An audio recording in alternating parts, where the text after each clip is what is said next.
independent workers in our country. Na huku siasa za ukanda wa magharibi zikiendelea kubadilika, chama cha ODM kimepata pigo jipya kwenye kaunti ya Trans Nzoia baada ya baadhi ya viongozi na wanachama wake kujiondoa na kujiunga na chama cha People Renaissance Movement. Hatua hiyo imejiri siku moja kabla ya ziara ya viongozi wa vuguvugu la Linda Mwananchi katika kaunti ya Trans Nzoia, huku chama cha PM kikionekana kuendelea kuimarisha ushawishi wake katika eneo hilo. Wakiongozwa na aliyekuwa katibu mkuu wa ODM katika kaunti ya Trans Nzoia, John Simiyu, viongozi hao wamedai kwamba chama hicho kimepoteza mwelekeo chini ya uongozi wa sasa wa Oburu Oginga, wakidai umepuuza katiba ya chama pamoja pia na misingi ya uongozi inayoasisiwa na hayati Raila Odinga, hali ambayo imeondolea imani. Ametoka, hata sisi tunahama na Edwin Sifuna, tuko sasa kwa chama ya PM. Na hii chama ya PM iko chini ya Linda Mwananchi.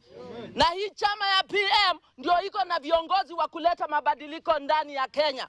Sisi kama PM party tunabeba yale maono ambayo baba alikuwa nayo. Tunabeba zile njia zote, yale mambo yote ambayo baba alikuwa anapanga, hiyo mambo yote tumeyahamisha iko ndani ya PM party. Na ukweli ni kwamba wamekuja wameguza vijana wetu kutoka mkoa wa Magharibi, wamefukuza Edwin Sifuna ndani ya ODM, wamefukuza Osoti ndani ya ODM, wamefukuza Caleb Hamisi ndani ya ODM. Sisi tunafanya nini ndani ya ODM tukiwa mkoa huu wa Magharibi? Si lazima tumalizane na hii majamaa.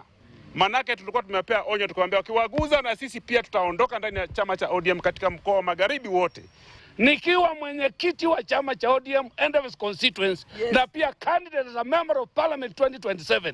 Nimeamua pamoja na wafuasi wa Tanzania na Wakenya wenzangu wazima wote. Hicho chama tumewachana nacho saa hii. Tumewachana na hiyo kitu saa hii. Tunaanza nyumba mpya. Tusonge mbele mtazamaji. Wadau